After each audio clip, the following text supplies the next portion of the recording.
अबकारी विभाग पक्षर जिलार विभिन्न स्थान में चढ़ाऊ बहु रंधा मद एवं पच जबत। गजपति जिले में बड़दिन एवं नूआवर्ष पालन को दृष्टि आगे रखी गजपति अबकारी विभाग पक्षर जिलार विभिन्न स्थान में चढ़ाऊ कर बहु परिमाण में रंधा मद एवं पच जबत कर नष्ट करिथिबा अबकारी विभाग पक्षर सूचना रही।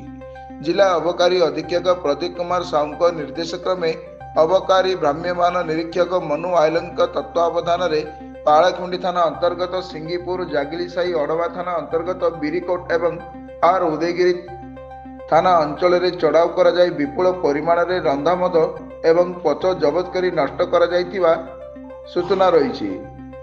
यही अवसर में जणु गिरफ कर कोर्ट चालाण कर अबकारी विभाग पक्षर कहुई। चढ़ाऊ बेले अबकारी भ्राम्यमान SI Balaji Rao Padakhandi OIC Dandasabar ASI Nilambar Nayak अन्य अधिकारी एवं अबकारी जवान माने चढ़ाऊ सामिल थे। चढ़ाऊटी आगू जारी रही अबकारी अधीक्षक श्री प्रदीप कुमार साहू कहते।